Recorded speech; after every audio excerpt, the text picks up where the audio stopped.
think the Chinese and the Chinese Premier are being very circumspect at the moment. And without that, Russia couldn't continue to build its drones and missiles and all the rest of it. China, I think, realizes the Russian horse is a bad horse to back. The visit of President Trump to China shortly could be a very, very important moment. I think the Chinese and the Chinese Premier are being very circumspect at the moment. It seems true enough that in the past, China has supported Russia, not directly, but indirectly. It seems clear that a lot of military tech has relied on Chinese electronics, as does NATO military tech as well. And without that, Russia couldn't continue to build its drones and missiles and all the rest of it.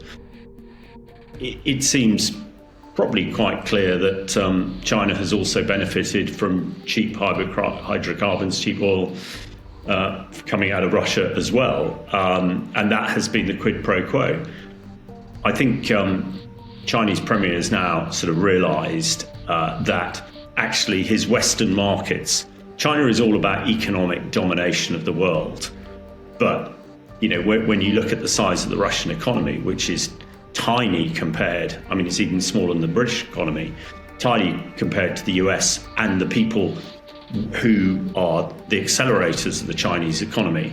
I think the Chinese have realized that actually Russia is a bit part here. And also with the war petering out as far as the Russians are concerned, and with what's happening in the Middle East at the moment, China, I think, realizes that actually, it is the Russian horse is a bad horse to back, and by pulling out of it, then that puts China in a much stronger position, and also allows it to influence better in the Middle East and influence better with the US, which is what it wants to do. So, it's almost as though President of China is cutting Putin adrift here.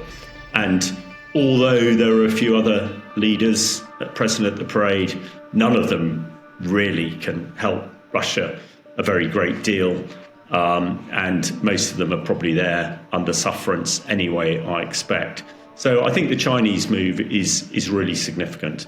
And let us hope that maybe the Chinese Premier may get more involved in peace negotiations, which will, again, everything that we've seen recently, especially today, you can't imagine that Putin can keep going on with his war in Ukraine much longer without things beginning to snap, particularly the Russian people. And, the Chinese situation may well be one of the final straws that breaks the camel's back as Putin is feeling more and more isolated. I think the visit of President Trump to China shortly could be a very, very important moment. I have a very good relationship with President Xi. We've had a great economic time. China's been great for us economically, but not for other presidents. But we've done very well with China. We're going to have a meeting with President Xi. It's going to be, I think, quite amazing. He's been a friend of mine. I've gotten along with him very well over the years. We have had no problem, and we've had no problem with China and Iran. Everybody said, "Oh, China." We've had no problem with China. We know President Trump likes his symbolism, and it may well be that this will, accelerate both the US and the Chinese approach to peace in Ukraine, and let's hope so. On the one hand, his speeches to rouse the great patriotism in Russia and the memories of the 26 million who died in the Second World War. But on the other hand, he's putting on a parade with a few soldiers and a video of some fancy kit, whereas hitherto Russians are used to seeing thousands of soldiers, thousands of tanks, thousands of missiles, thousands of aircraft, flexing the Russian military muscle. So, yeah, I mean, I am sure the Russian people are not fooled by this. I don't think anybody should be.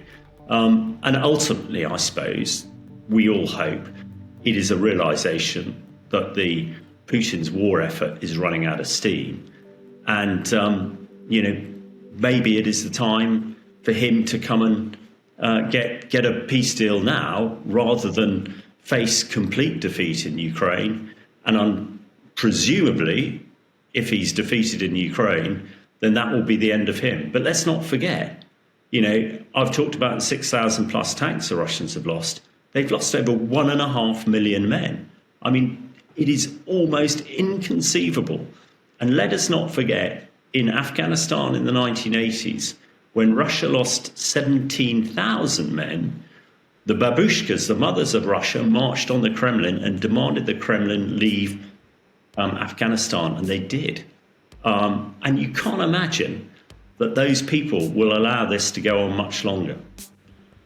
Well, I think the fact that he feels he can't protect Moscow is incredible, despite the fact that he's got his latest air defense, his S-400s, S-300s, and virtually everything else.